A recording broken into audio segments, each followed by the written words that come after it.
Fala pessoal! Pois é, o Brasil foi eliminado nas oitavas de final para a Noruega com 2 gols do Haaland, que chegou a 7 gols na Copa, junto com o Mbappé e o Messi, é um dos artilheiros, e o Neymar no último lance descontou de pênalti.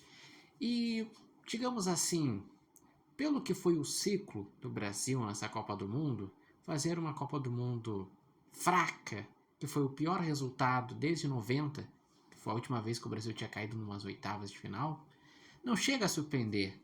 Mas é decepcionante igual, porque o Brasil, ele, querendo ou não, ao ver a Noruega, que é uma seleção que não tem tradição no futebol, que tem uma boa geração, com o Haaland, que é um dos melhores centroavantes do mundo, o Odegaard, que joga no Arsenal e é um bom jogador, o Nusa, que é uma promessa, o Sorloth, que é um atacante razoável, o Nyland, que ninguém conhecia e foi lá e fechou o gol. Então, o Brasil, ele basicamente fez um jogo ruim, não foi eficiente, porque no primeiro tempo desperdiçou um pênalti com o Bruno Guimarães e era para o Vinícius ter cobrado, porque na Copa, principalmente nos momentos decisivos, os craques é que tem que chamar a responsabilidade. O Vini Júnior foi o artilheiro da fase de grupos pelo Brasil com 4 gols. Só que daí no mata-mata não fez gol contra o Japão. E nesse jogo eles não acionavam a bola pro Vini. No pênalti ele não cobrou. Daí faltou realmente o nosso jogador decisivo ir lá e decidir.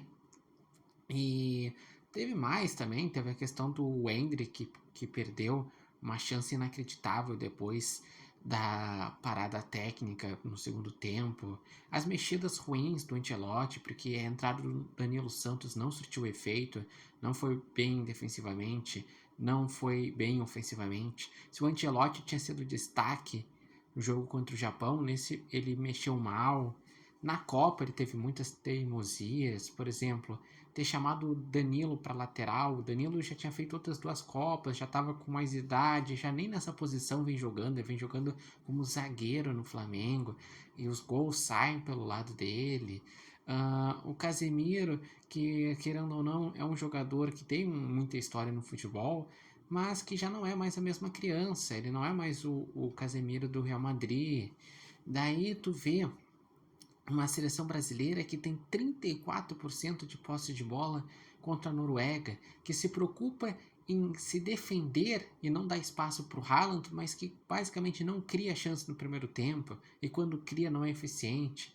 Que no segundo tempo, com as trocas, quando entra o Danilo Santos, quando entra o Neymar, quando entra o Ederson, o Brasil perde o meio de campo, dá espaço para a Noruega, e com espaço o Haaland é fatal, ele foi lá e fez os 2 gols, decidiu, porque é um artilheiro que basta uma chance que ele vai lá e faz o seu gol.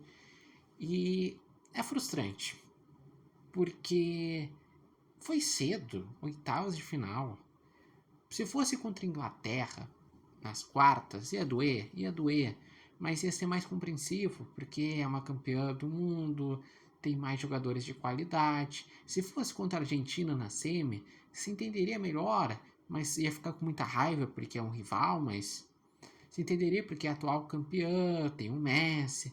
Agora, fazer uma Copa em que basicamente o melhor jogo foi contra a Escócia e não foi lá essas coisas também, porque era uma adversária mais fraca. Contra o Haiti, ganhou de 3-0, mas deu espaços. Contra o Marrocos, não fez uma boa partida. Contra o Japão, sofreu. O Japão só se defendeu, mas o Brasil sofreu e foi virar com muito aperto. E contra a Noruega não fez nada. Então, foi um resumo do que foi o planejamento da seleção para essa Copa. A CBF mudou de presidente ao longo do ciclo, teve 4 treinadores, com isso, nenhum momento se encaixava uma forma tática para o Brasil, foi mal na Copa América, nas eliminatórias terminou em quinto, sendo o pior resultado da seleção brasileira, e na Copa não brilhou. Mas eu quero ser claro aqui que não é que a partir do momento da eliminação que vamos achar que está tudo ruim, que não tem como melhorar, como ser mais competitivo. Tem.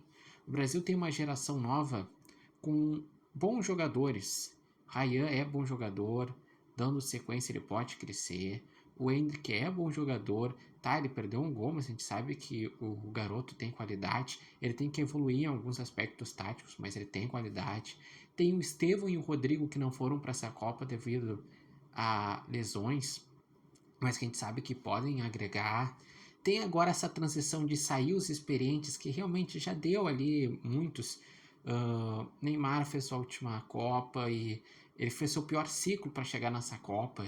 Ele ficou metade do ciclo lesionado e não conseguiu jogar na própria Copa porque ele foi ter condições no terceiro jogo e foi entrando minutos.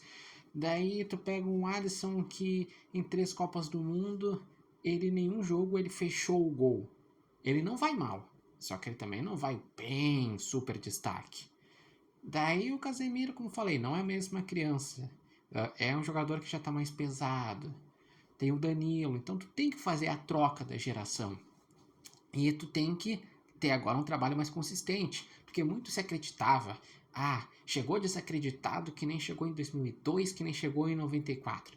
Só que primeiro, em 2002 tinha mais jogadores de qualidade para decidir e que decidiam. Em 94 também, porque o futebol hoje é muito físico e tático. Tu precisa ter uma organização. E o Brasil chegou sem ter uma cara, deu uma evoluída ao longo da Copa e terminou perdido. E o Brasil foi uma seleção que em nenhum momento mostrou que não, peraí, tem várias opções para decidir nos jogos. É uma seleção forte. Em nenhum momento jogou que está jogando a França, ou que jogou a Argentina durante o ciclo, ou a própria Inglaterra. E o Brasil, com isso, chega a 24 anos sem ganhar uma Copa. Com a próxima, em 2030, vai chegar a 28, pelo menos. Vai ser o maior período de jejum do Brasil desde a primeira Copa até o primeiro título, que a primeira Copa foi em 30, o primeiro título foi em 58, 28 anos. Então repete isso daí, mas é o maior jejum desde que a seleção é campeã de Copas, porque o máximo que tinha sido entre 70 e 94, que depois foi, não, de 94 foi 2002, foi 8 anos, entre 58 a 62, 4 anos, e entre 62 a 70, 8 anos. E eu digo o seguinte, não vamos desacreditar da seleção brasileira, mas vamos cobrar que o futebol brasileiro seja mais organizado, seja mais competitivo, que tenha uma cara, porque o futebol ainda depende muito da capacidade dos jogadores decidirem e do técnico ter um trabalho coeso e conhecer bem o grupo e fazer as mudanças. O Ancelotti, para mim, por enquanto, até agora, não chegou a brilhar. Eu acredito no potencial dele, mas eu sinto que não é só ter o nome do Ancelotti, tem que se organizar a estrutura, que é por isso que passa treinador, passa a Copa e o Brasil nunca chega na final.